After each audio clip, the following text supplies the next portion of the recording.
안녕하세요. 21년도 메가랜드 평가단 제17회 해설 강의를 담당하겠습니다. 17회 문제는 계약법에 관련된 부분인데요. 첫 번째는 동시행 항변권에 관한 문제인데, 동시항변권은 계속 문제가 배정이 되고 있는 문제이기 때문에 체크를 꼭 하고 가셔야 될 필요가 좀 있는 문제들이죠.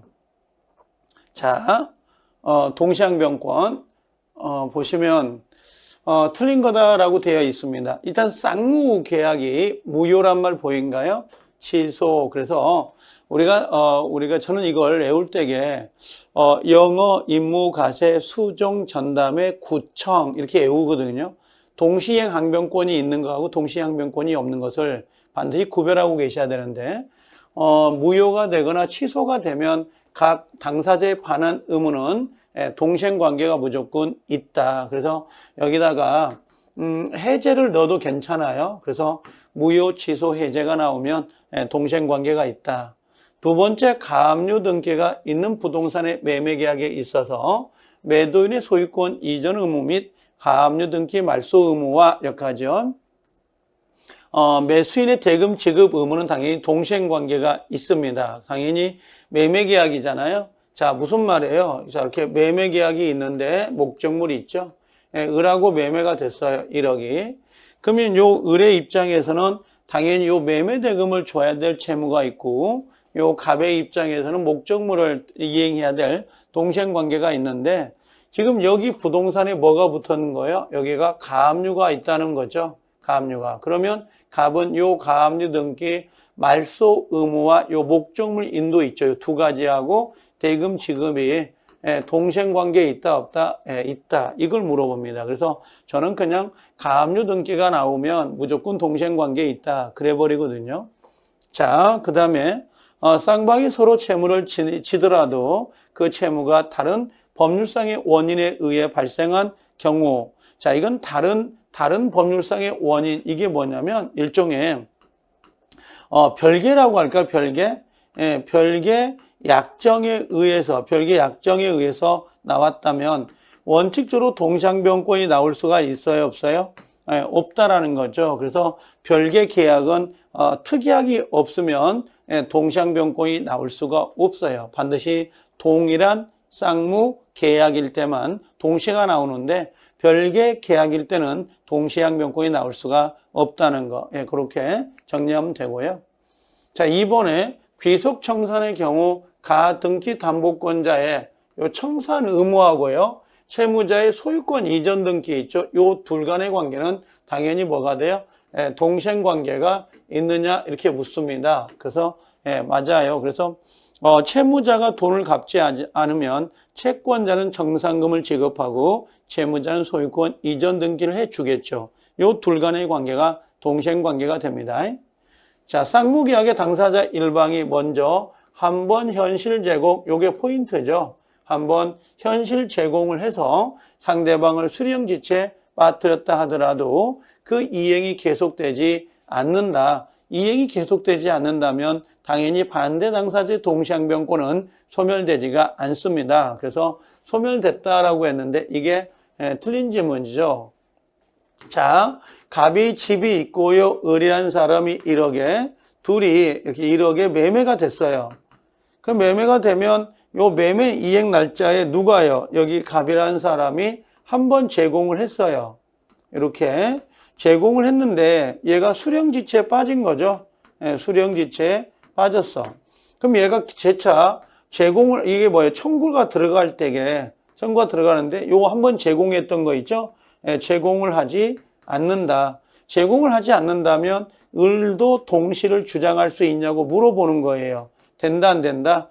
된다라고 하는 거. 그래서 한번 이행 제공을 했는데 상대방이 수령지체에 빠졌고 또 다시 이행 제공했던 사람이 다시 재차 청구가 들어갈 때 제공을 하지 않는다면 수령지체에 빠졌던 이 을도 동시항변권을 주장할 수 있다는 거예요. 그래서 소멸된다가 아니라 소멸되지 않는다라고 해야 되겠죠. 그래서 5번이 정답이 됩니다. 자, 2번 문제. 갑은 자기 소유 가옥을 을에게 매도하면서 자신의 병에 대한 차용금 채무를 변제하기 위해서 끊어요. 매매대금 1억 원을 병에게 지급하기로 을과 약정하였다. 지금 요게 삼자를 위한 계약이잖아요. 삼자를 위한 계약. 그러니까 원래 갑이 있었고 이렇게 병이 있었고 요게 1억인데 자, 갑의 가옥을 을한테 팔면서 그 매매대금을 누구에게? 갑에게 주기로 약속을 했대요. 그러면 요 둘 간의 관계는 보상 관계가 되는 거고 요 갑과 병 간의 관계는 대가 관계가 되는 거죠. 요거 지금 병이 수익자가 되는 거고요. 자, 1번 이게 옳지 않는 거 틀리다라고 하는 건데 1번에 갑과 을 간의 합의를 통해서 원칙적으로 병과의 권리를 변경할 수 있다 없다? 변경할 수 없다라고 해야 되죠. 없다. 왜 그러냐면 지금 여기 수익의 의사를 표시했잖아요. 그렇죠? 그래서 수익자가 수익의 의사를 표시를 했어요. 그럼 수익의 의사를 표시해버리면 당사자는 계약 내용을 변경할 수가 없도록 되어 있습니다. 변경할 수 없다. 옳은 거죠. 두 번째, 갑과 병 사이입니다. 갑과 병 사이. 이게 뭐죠? 우리가 대가 관계. 채권 관계가 소멸되더라도, 대가 관계가 소멸되더라도 요 갑과 을 사이 계약은 그대로 유효해요. 그래서 요 대가 관계는 영향을 미쳐야 안 미쳐요? 영향을 미친다 안 미친다? 영향을 미치지 않는다 그래요. 대가 관계는 영향을 미치지 않습니다. 3번 갑과 을 사이 매매 계약이 허위 표시랍니다. 통정이죠. 통정 허위 그래요. 그럼 통정 허위로 무효인 경우 갑은 그 무효를 이유로 선인 병에게도 대항할 수 있어요 없어요? 선이 병에게도 대항할 수 있다라고 돼 있죠. 왜 그러냐면 여기 누구예요? 병이란 선이라고 하지만 이 병이란 사람 요 수익자는 보호되는 삼자가 아니에요. 보호되는 삼자가 아니기 때문에 당연히 무효를 가지고 대항할 수 있습니다.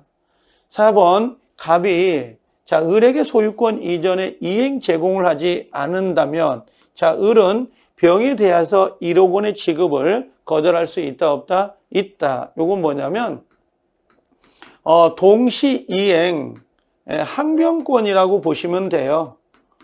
동시행 항변권이 있죠. 왜 그러냐면 아직 갑이 등기를 안 넘겨줬죠. 등기를 안 넘겨주면 당연히 을의 입장에선 대금을 주지 않을 거란 말이야. 등기 이전과 대금 지급은 동생 관계가 있으니까. 자, 5번 을의 채무 불이행이 있는 경우. 자, 을이 채무 불이행이 있었어요. 대금을 주지 않았다는 거죠.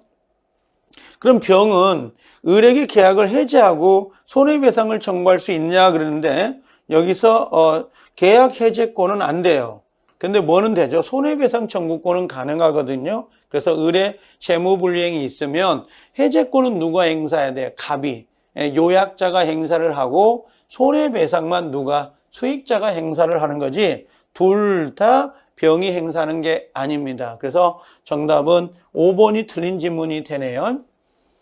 삼자를 위한 계약도 이런 형태의 사례 문제는 충분히 배정이 되니까 꼼꼼하게 좀 정리를 해서 기억할 필요가 있습니다.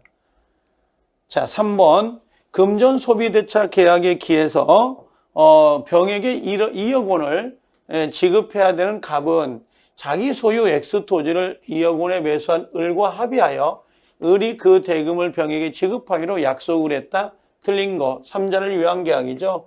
갑, 그 다음에 병, 그 다음에 을이 되는 거죠. 지급하기로 약속을 했으니까. 그러면 갑과 을 간의 계약은 당연히 보상관계. 자, 갑과 병 간의 관계는 대가 관계가 됩니다. 자, 병이 수익의 의사를 표시한 후에, 자, 수익의 의사를 표시했어요. 내가 돈을 받겠다라고 하는 거죠. 그때 을이 갑과 병 사이가 뭐죠? 이게 대가 관계잖아요. 요 대가 관계. 그럼 대가 관계가 뭐가 된 거예요? 무효라는 사실을 알았더라면 병의 지급 요구를 거절할 수 있다라고 돼 있는데 X가 되죠. 이건 X다. 왜 그러냐면 요 갑과 병 사이 대가 관계가 무효이더라도 당연히 을은 이행을 해야 돼요. 왜 그러냐면 대가 관계가 무효이더라도 삼자를 위한 계약에 영향을 미치지 않기 때문에 갑과 을 사이 계약이 무효이더라도 요거 을은 이행을 해야 된다, 안 해야 된다? 이행을 해야 되지 이행을 거절할 수는 없습니다. 그래서 1번이 정답인데 요걸 바꿔 말하면 대가 관계는 삼자를 위한 계약에 영향을 미쳐야 안 미쳐요? 영향을 미치지 않는다. 이렇게 정리하면 되죠. 2번, 자, 갑이 을에게 X토지 소유권 이전 등기를 해주지 않았습니다. 등기를 해주지 않으면 당연히 을은 병에 대해서 2억 원의 지급을 거절할 수 있다. 이게 뭐죠? 동시행 관계죠. 동시행 항변권을 주장할 수 있습니다. 3번, 갑과 병이, 자, 갑과 을이 병의 권리를 변경하거나 소멸시킬 수 있음을 미리 유보했다란 말 보이죠? 유보한 경우에 병이 수익의 의사를 표시한 후에도 병의 권리를 변경하거나 소멸시킬 수 있도록 되어 있습니다. 맞습니다. 그래서 우리가 보통 수익자가 병이란 사람이 수익의 의사를 표시하잖아요. 그럼 원래 계약 내용을 변경하거나 소멸시킬 수는 없어요. 근데 여기처럼 유보가 되어 있거나 병의 동의가 있다면 변경을 가능할 수 있지만 원칙은 안 되지만 예외가 유보가 있다는 거죠. 그러면 가능하다라고 하는 겁니다. 4번. 자, 을은 자, 낙약자죠. 병에 대해서 상당한 기간을 정하여 자, 2억 원의 향수 여부의 확답을 최고했고요. 그 기간 내 확답을 받지 못하였다면 병도 거절한 걸로 본다 그랬어요. 최고 확답이 없으면 거절한 걸로 본다. 그래서 우리가 무권대리 있죠. 민법 총칙 무권대리에서도 상대방이 본인에게 최고했는데 확답이 없다. 그럼 거절한 걸로 본다. 거절한 걸로 본다. 을의 병에 대한 대금 지급 채무 불이행을 이유로 갑이 매매 계약을 해지했습니다. 그럼 당연히 병의 동의를 얻을 필요가 있다 없다? 없어요. 이 채무 불이행은 법정 해제죠. 그래서 법정 해제 사유가 되기 때문에 굳이 해제할 때의 병의 동의를 받을 필요가 없습니다. 이렇게. 그래서 3번 문제는 1번이 정답입니다. 그래서 2번하고 3번을 같이 연결해서 삼자를 위한 계약이니까 사례 문제는 상당히 좋은 문제죠. 자, 4번. 계약 해제에 관한 설명 중 틀리다라고 되어 있는데요. 이행지체입니다. 이행지체의 경우 최고를 한 후에만 해제를 할 수가 있다라고 되어 있어요. 이행지체는 최고가 들어가야 돼요. 최고가. 두 번째, 정기행위입니다. 그럼 최고 필요 없이 해제할 수 있다 없다? 있다. 정해진 기간 내에 이행을 하지 않으면 계약의 목적을 달성할 수 없는 경우는 굳이 최고할 필요가 없는 거죠. 세 번째, 이행불능을 이유로 이행 불가능합니다. 이행불능은 상대방이 최고할 필요가 있다 없다? 없다. 최고한다고 해서 이행될 이유가 없거든요. 그래서 최고할 필요가 없고 또 이행기까지 기다릴 필요 없고요. 또 쌍무계약이라고 해서 반대급부요. 반대급부를 해줄 필요도 없어요. 자, 그래서 이행불능이 나오면 반드시 최고할 필요 없다. 두 번째, 이행기까지 기다릴 필요 없다. 세 번째, 쌍무계약이라고 해서 반대 채무를 이행할 필요도 없어요.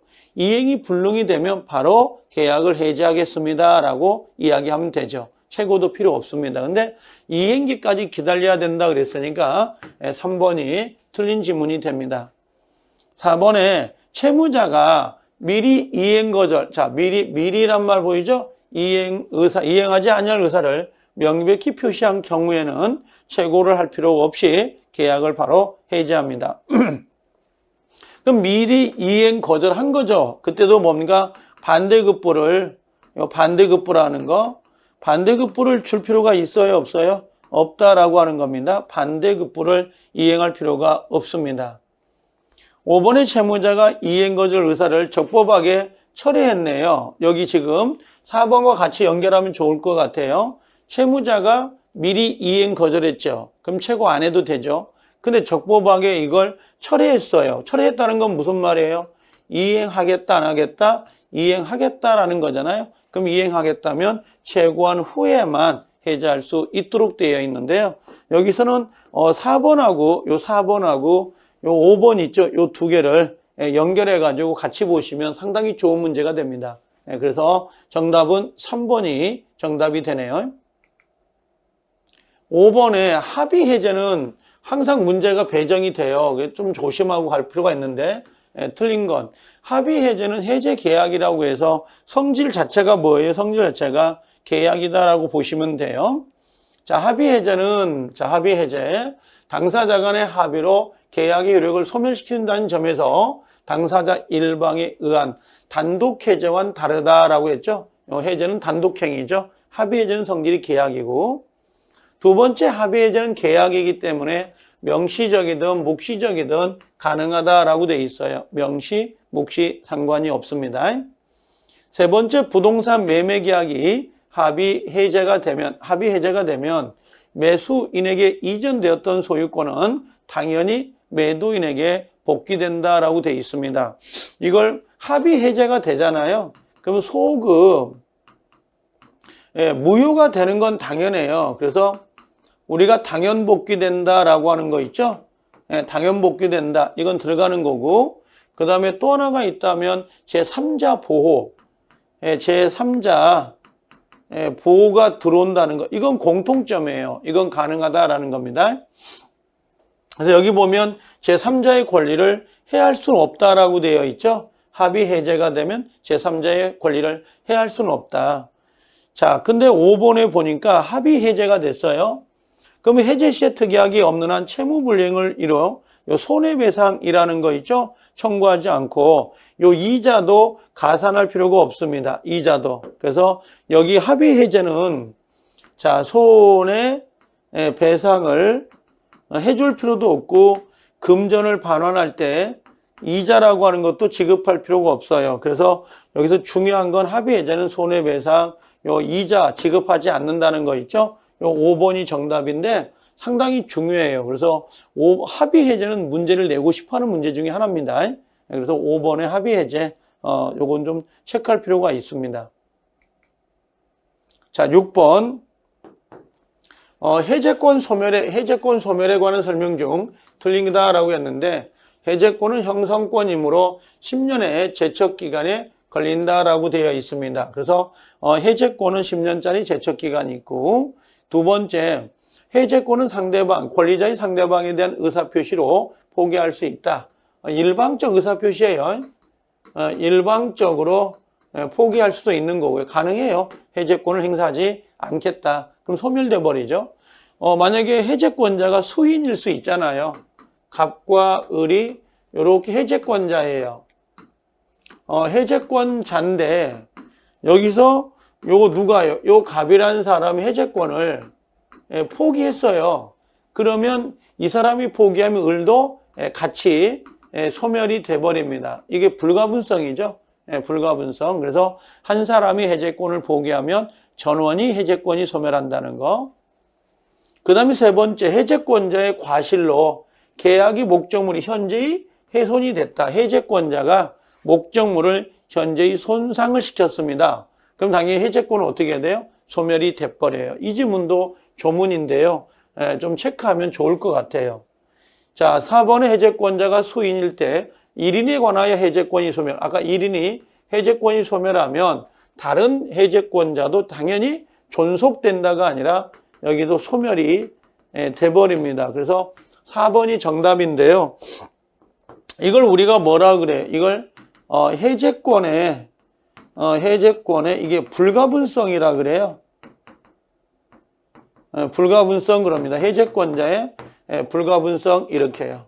해제권의 불가분성. 5번의 해제권의 행사 기간을 정하지 않을 때 상대방은 상당한 기간을 정하여 해제권의 행사 여부 확답을 해제권자에게 최고할 수 있고 이 경우 그 기간 내에 해제의 통지를 받지 못할 때는 당연히 해제권은 소멸이 된다라고 돼 있어요. 그래서 이것도 조문이거든요. 그래서 요 5번, 요 3번 지문 있죠? 요거 3번이나 5번은 좀 기억할 필요가 있네요. 요 4번도 정답이긴 하지만 요것도 기억을 해주시면 좋을 것 같아요. 그래서 3번, 4번, 5번 지문은 상당히 좋은 지문들입니다. 충분히 시험에 나올 수 있는 지문들이에요. 7번에 최고 없이도 우리가 해제권을 행사할 때에 최고를 해야 되는 경우가 있고 최고를 안 해도 되는 경우가 있잖아요. 그래서 최고 없이도 해제권을 행사할 수 있는 경우가 아닌 것은 돼 있는데요. 자, 이행 지체는 최고 해야 돼, 안 해야 돼요? 이행 지체는 최고를 해야 되죠. 그래서 우리가 자, 이행 지체가 있고 이건 최고 해야 되고 그 다음에 불완전 이행 있잖아요. 예, 불완전 이행에서 추한이 가능한 거, 예, 추한이 가능한 건 최고 해야 되죠. 그 다음에 또 하나가 있다면 채권자 지체, 예, 채권자 지체도 당연히 뭘 해야 돼요? 최고를 하여야 됩니다. 이 세 가지는. 근데 여기 보니까 별장이 소실됐다란 말 보여요? 소실됐다. 그 다음에 이 소실되는 건 이행불능이죠. 그 다음에 해제권이 유보된 사실이 발생했다. 이걸 우리가 약정해제라 그래요. 약정해제도 최고 안 합니다. 그 다음에 이행기가 도래하지 않는 상태에서 매도인의 소유권 이전 거부사를 명백히 했다. 이건 뭐예요? 미리 거절 의사죠. 미리 거절 의사를 표시했다라고 하는 겁니다. 다음 5번에 매매 부동산에 설정된 저당권 실행으로 소유권을 취득할 수 없다라고 되어 있죠. 이건 이행이 불능하다. 이행 불능이 됩니다. 그래서 요것들 1번부터 해가지고 2번부터 5번까지는 최고가 없어도 되는데요. 1번은 이행 지체니까 최고를 하여야 합니다. 1번이 정답이 되죠. 8번 갑이 자 을에게 자신의 거물을 매도하는 계약을 체결한 경우에 관한 설명 중 틀리다라고 되어 있는데 1번에 계약 체결 후에 자 매도자예요. 요거 매도자, 요거 채무자죠. 채무자의 실수로 멸실이 돼 버렸어요. 그럼 을은 이행기 전이라도 계약을 뭐 할 수 있다. 요건 채무불이행이죠. 채무 불이행이니까 을은 계약을 해지하고 손배를 청구하겠죠. 손해배상. 요건 채무불이행으로 해석이 되고요. 계약 체결 후에 후발적 불능, 을의 과실. 요건 누구의 이제 이건 채권자잖아요. 그럼 채권자 이걸 위험부담이라 그래요. 그럼 채권자 위험부담으로 인하여 훼손이 됐다. 그럼 갑의 채무불이행을 이유로 한 을의 해제권은 당연히 소멸이 된다라고 되어 있습니다. 이건요. 그 다음에 갑의 계약 해제는 갑의 을에 대한 손해배상 청구에 영향을 미치지 않는다. 즉 무슨 말이냐면 계약이 해제가 되잖아요. 해제가 되면 원상회복이 돼요, 안 돼요? 원상회복. 원상회복이 될 거고 원상회복이 되더라도 손배를 청구할 수 있다 없다? 손배청을 행사할 수가 있다라고 하는 거예요. 그래서 계약이 해제가 돼서 원상회복이 됐다 하더라도 손해배상 청구하는 데 영향을 미치지 않는다라고 하는 겁니다. 4번 이미 지급받은 매매대금을 계약 해지로 인하여 갑이 반환해야 될 경우에 받은 다음 날이 아니죠. 받은 다음 날이 아니라 여기 받은 날이에요. 받은 날. 받은 날부터 뭘 계산하죠? 이자를 가산해서 반환을 해야 되지. 다음 날부터 그러면 X가 됩니다. 4번이 X. 5번에 해제된 후에 해제를 원인으로 한 소유권 이전 등의 말소 등기가 있기 전에 해제 사실을 모르는 제3자라고 되어 있죠. 그럼 자, 갑과 집이 있고 을이 이렇게 매매가 됐고 매매가 된 다음에 집이 넘어와서 다시 넘어온 거죠. 이렇게. 그럼 계약이 지금 어디가 된 거예요? 여기가 해제가 된 거죠. 이 3자가 나온 거고 지금. 자, 이 상태인데요. 만약 이 3자가 자, 해제 여기 갑과 을간의 해제 전이에요. 전에 나왔다면 얘는 뭐예요? 무조건 보호가 되는 거고 해제 후였다면 누구예요? 아니, 해제 후, 말소 전입니다. 해제 후 말소 전에 3자가 나왔다면 누구만 보호되죠? 선이 3자만 보호가 된다. 그럼 아기자는 돼, 안 돼요? 모르죠. 안 되죠. 근데 여기 보니까 뭐라고 했어요? 요 해제 사실을 모른다라고 돼 있잖아요. 모른다라는 건 선이죠. 선이 3자가 되니까 얘는 보호될 수 있다, 없다? 3자에 대해서는 효력이 없다. 해제의 효력이 없다 그랬으니까 이 3자는 보호된다, 안 된다? 보호가 된다. 그런 개념이에요. 왜냐면 효력이 없으니까, 해제의 효력이 안 미치니까 보호된다. 거꾸로 역설하면. 그래서 보호되는 3자에 해당이 됩니다. 정답은 4번이 정답이 됐습니다. 5번 지문 같은 경우는 글자를 잘 해석을 하셔야 됩니다. 이게 뒤집어져 있으니까. 자, 9번 계약금에 관한 부분인데요. 틀린 것은 계약금 문제도 꼬박꼬박 꾸준히 나오는 문제니까 잘 체크하고 접근하셔야 돼요. 계약금을 지급하기로 약정을 하였으나 실제로 계약금 전액을 지급하지 않았다. 그럼 원래 계약금 계약은 요물계약이잖아요. 요물계약. 근데 요물계약인데 지금 계약금이 뭐라고 돼 있어요? 모두 지급되지 않았다. 그럼 요물계약이 성립이 안 된 거잖아요. 그럼 해약금에 의한 해제는 발생한다, 안 한다? 발생하지 않는다 그랬어요. 왜 그러냐면 계약금이 모두 지급되지 않았다면 아직은 계약 자체, 계약금 계약이 성립되지 않은 거니까 당연히 적용될 수 없죠.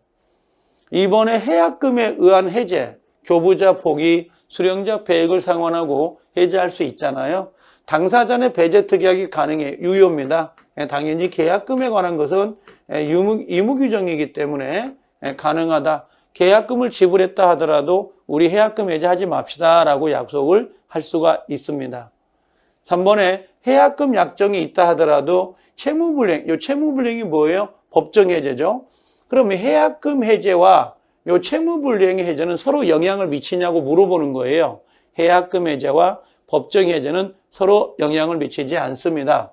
발생할 수 있다. 그래서 이걸 뒤집으면 이 해약금 해제하고 그 다음에 법정 해제하고 서로 영향을 미쳐야 안 미쳐요?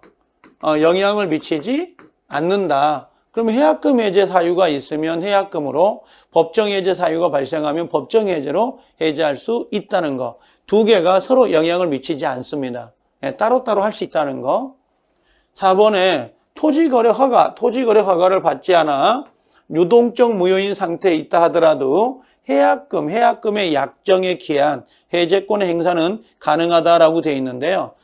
이 토지거래 허가를 받았다 하더라도, 토지거래 허가를 받았다 하더라도 요건 이행착수에 아니에요.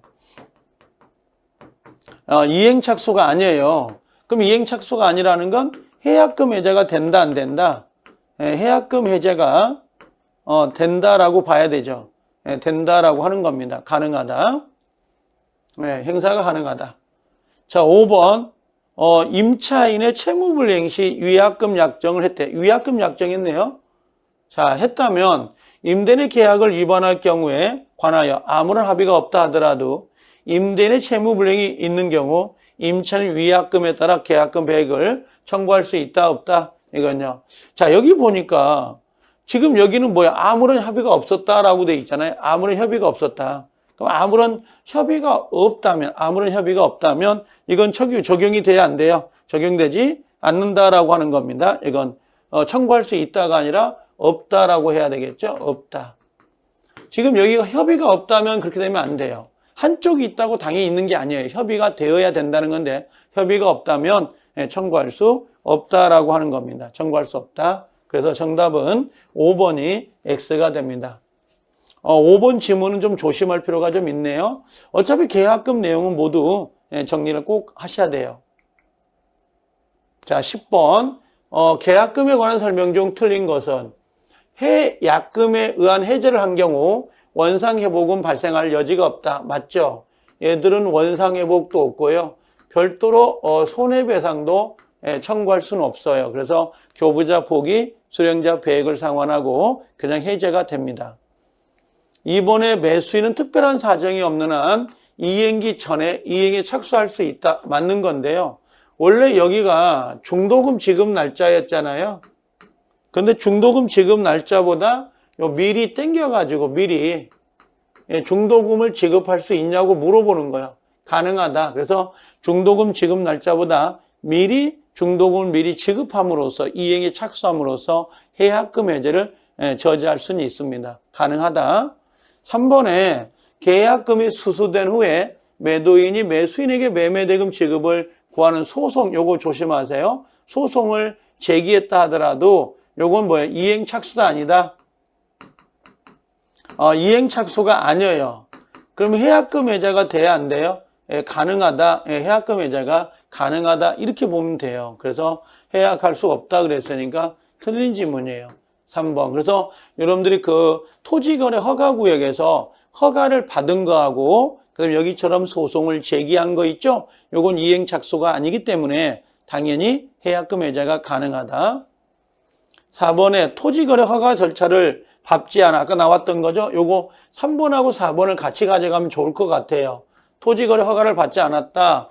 그럼 요건 당연히 뭐예요? 유동적 무효 상태이든 아니면 허가를 받았어요.